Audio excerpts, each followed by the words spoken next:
Wow, that's what you call a cavalry charge in the equity markets this week. Small cap, mid cap, large cap. Growth and even value got a bid. When you get that kind of breadth, it's important to try to listen to what the market is telling us. You know, we often hear that the market is a discounting mechanism. And what does that mean? It means different things to different people in terms of future market activity and future market hypotheses. But if we're discounting today's action and looking out 6 months or 9 months or 12 months, the market is trying to forecast some health here. We also saw that in the fixed income market, and John will touch on that. Rates have started to rise, starting to discount the worst case scenario of the weakened economy due to COVID. But I want to share a couple of interesting charts with you today. The first chart is a chart I use often, and it's called a factor chart. And what you're looking at there are many different factors and what their performance is versus the S&P 500. What this allows us to do at Cumberland is try to see what's working, and more importantly, what isn't working. What's weakening versus the S&P? Often, if you can solve that part, you can create performance by focusing in on what is working. And what I want you to take a peek at is that bottom third, size versus value. Look at the strength over the last 30 days, that middle column, that 1 month column of small cap, mid cap, straight through growth and core, even value getting into the game here.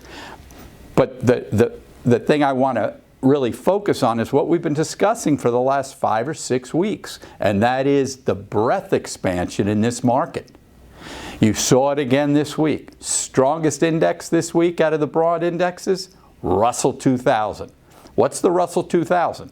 Russell 2000 is the 2,000 smallest names in the Russell 3000, which is a broad index covering most of our U.S.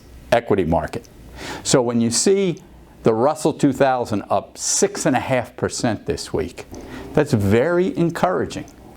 Now, from watching the videos over the last almost 2 years now, you often hear me say, and John says it as well, one of the keys to successful investing and trading is not to get too high and not to get too low.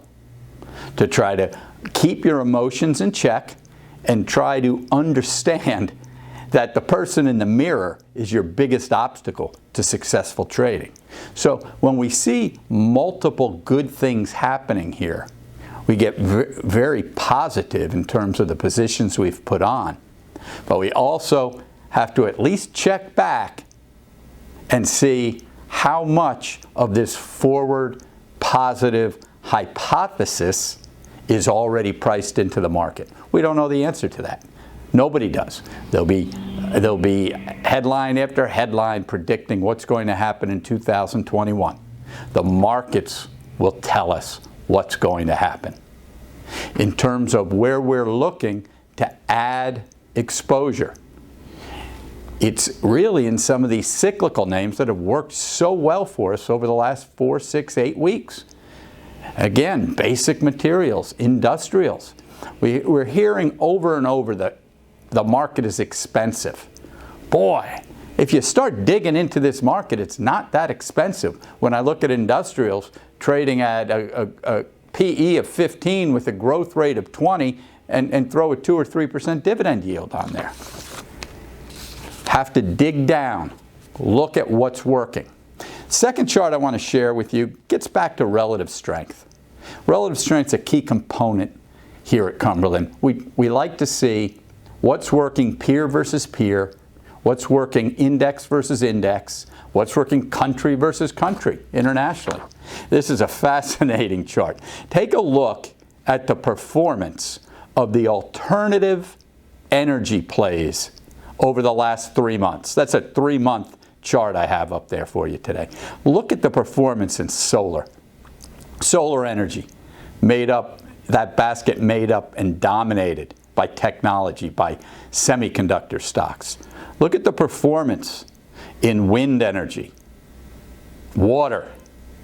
Strong, very strong versus both the S&P and traditional energy. Look at XLE down here over the last 3 months, down 13%.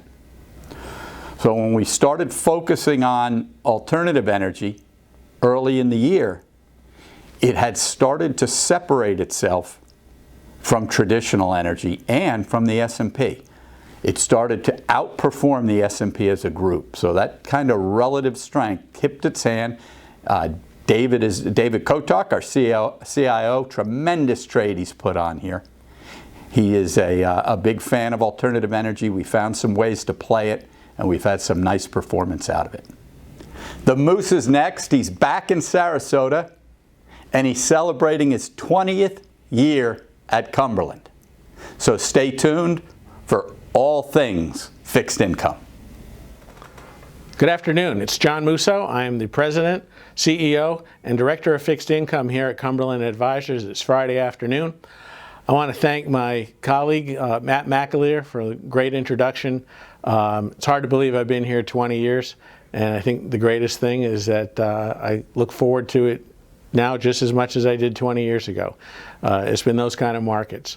This week in the fixed income markets, we saw Treasury yields move up again. 10-year bond moved up from 0.7 to 0.77, the 30-year bond from a 149 to 157. This with a backdrop of better equity markets. We think what's going on is that you're starting to get some clarity in the presidential election. And I'm sure, as my colleague Matt explained a little bit, the clarity is helping equity markets. But also, our feeling is that if you look at some of the polls, they would lead you to think that you may get a Democratic sweep. That may or may not be the case. However, we think the clarity itself is probably leading to higher interest rates over time, not dramatic, but really starting to take some of the pall off of where we have been. And so we're not surprised by this.